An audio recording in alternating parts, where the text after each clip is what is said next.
Napakaganda ng last round pairing dito po sa ginanap na Title Tuesday Late Edition.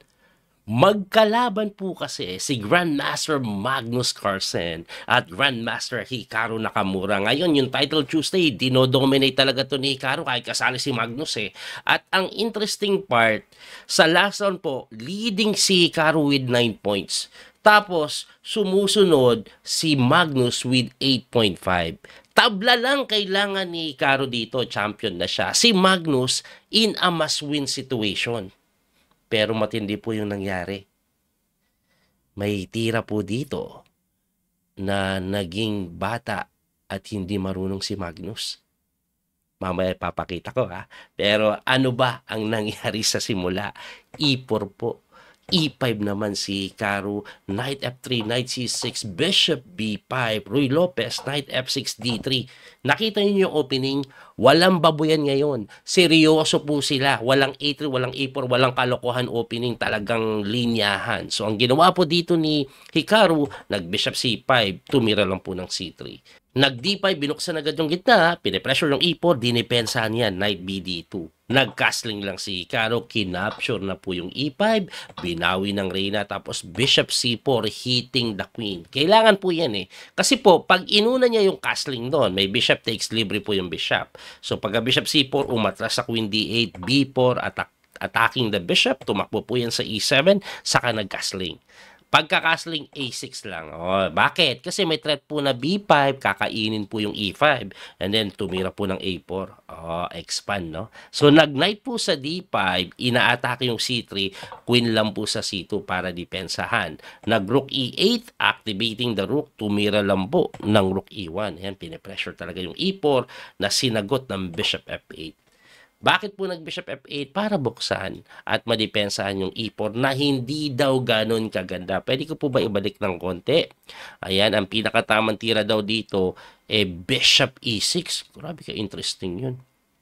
Ang gagawin daw ganito, pakita ko na nga, ipakain lang daw po ito. Kasi pag tinakes po yan, knight takes E5, capture, and then tirahan mo lang ng Bishop F6. Ayun, may bawi pala doon. Okay? So, balik po tayo sa nangyari. Ang ginawa kasi Bishop F8 na tinirahan ng D4. Ayun. Ang ginagawa, binibigay po ito. Huwag kayong magtaka, coach, diba pagkakain dito, babagsak yan. Ayan, may pressure doon. Hindi pwede. Kasi pagka-takes mo, kainin po yung tore. Pagkabawi, libre kabayo. Kaya napilitan yan, mag-knight D6 na kung saan mali na naman.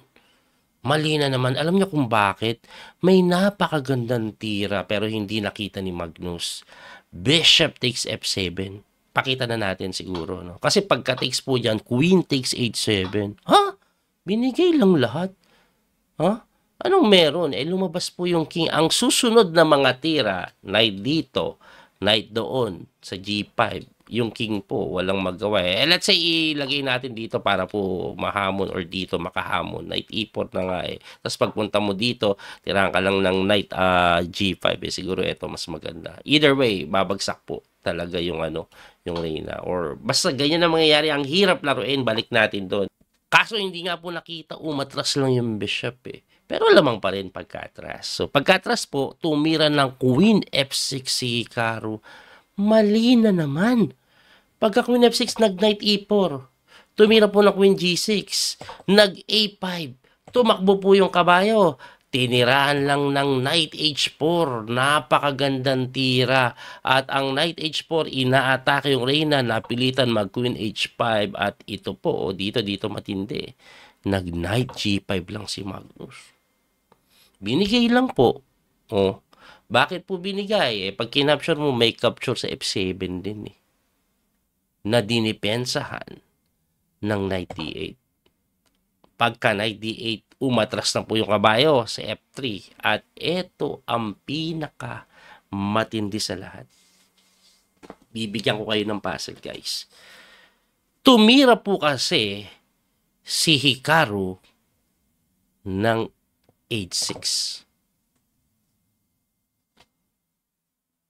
White to play and win.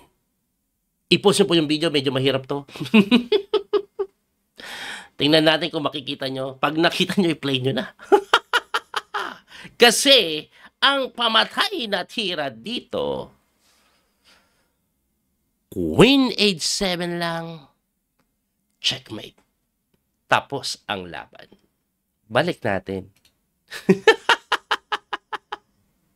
Si Magnus na merong 1 minute and 32 seconds.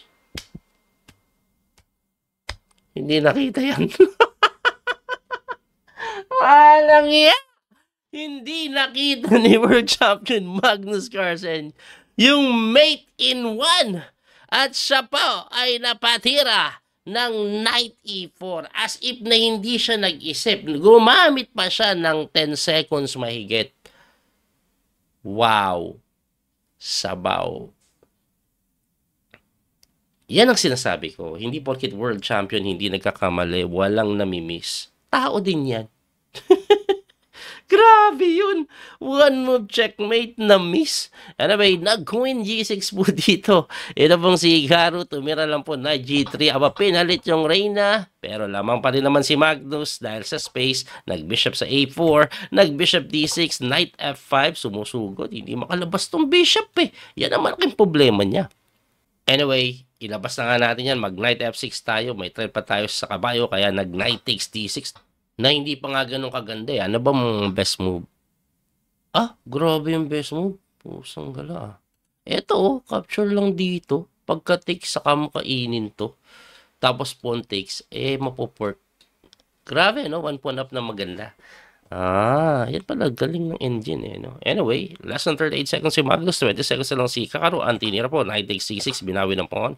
D takes pawn, and then binawi din ng pawn, and then bishop takes c6, capture, saka po tumira ng rook e5. So, ang ending, 1 pawn up pa rin naman. Ang problema po dito, opposite bishop, baka may chance ang matabla. Tumira po ng bishop g4 yan, nag-bishop e3 lang. Tumira po ng capture sa bishop, ay sa kabayo, kinapture yung e8 persado, bawi, and then pawn takes, ang ending 1 pawn up si Magnus. Pero hindi pa madali, kasi pagka knight d5, yan, may pressure na binibigay eh. So, nag-bishop po yan, umatras lang, nag-rook d8, king f1 na mali.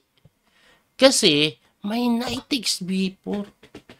Walang Diyo, yung kaninang completely winning na, equal na ngayon. Pero hindi pa gano'ng kadaling equal. Kasi pagka-capture sa knight, rook takes, okay, equal na ng pawn, may rook c1 eh.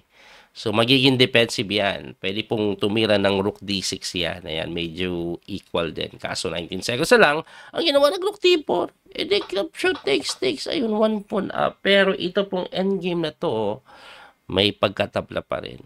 Kasi pagka-rook behind, ayan o. Naka-rook behind the pass pawn kasi eto nasa harap, mahihirapan pa yung white yan. May pagkatabla pa rin. Anyway, nag-king e2, rook a3, f4, g5. Na kung saan kinapture lang po yung pawn dun eh. Siyempre, kinapture lang din. And then, tumira po ng rook sa may h5, rook a2, king f3, kinapture, and then rook lang sa g5. Very equal yung position. Very equal. Alam nyo, nakakalungkot to for the side of Magnus, completely winning. Biglang gumaniri pa. So, naging h7 yan, rook g5, f5, rook g5 ulit, rook a3, king takes f4, rook h3, bumalik para dumipensa din, nag-king e5, king h6, nag-f4. Medyo, teka lang one pawn up na pumangat yung position ng king ni Hikaru.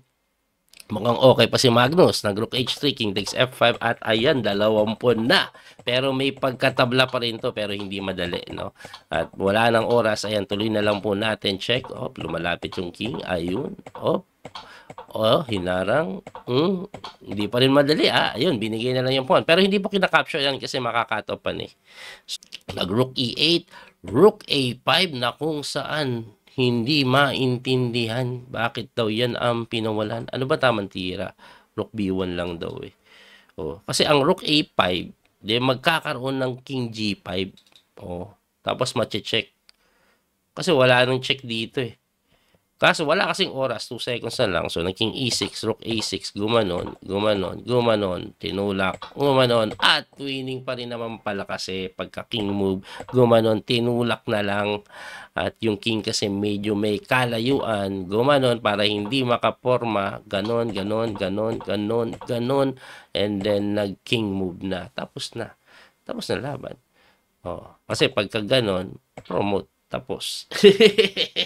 Pero hindi pa sumuko yan eh. No? Binigyan na lang yung Reyna. At ang ending, napanalo pa rin ni Magnus. Grabe naman yon. Muntik pang matabla. Hanep. Grabe yung one move miss, no? One move checkmate miss ni Magnus. Anyway, panalo pa rin. At ang final standing, ito po. Pakita natin.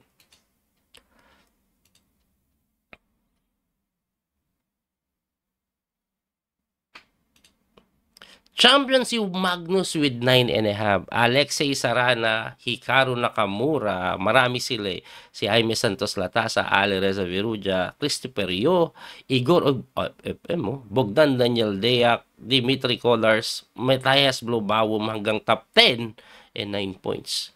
At marami pang sumusunod dyan. Wala si Wesley, hindi naglaro. Wala si Noderbeck naglaro. Dominguez, Alexei Sirov, wala din si Caro, hindi naglaro eh, no? Ay, si Caro, si Caruana, si Duda nandyan, no? Wesley, hindi talaga naglalaro ng mga tournament, no? Pero nagpe-prepare. Anyway, ito'y isang patunay na kahit Grandmaster, mate in one na pang-beginner, namimiss din. Muli ito po yung Coach Philly Master Daniel Causo. Hanggang sa muling pagkikita. God bless po mga kabiyahe. Bye-bye po. Thank you sa support. Don't forget to like and share. Maraming salamat.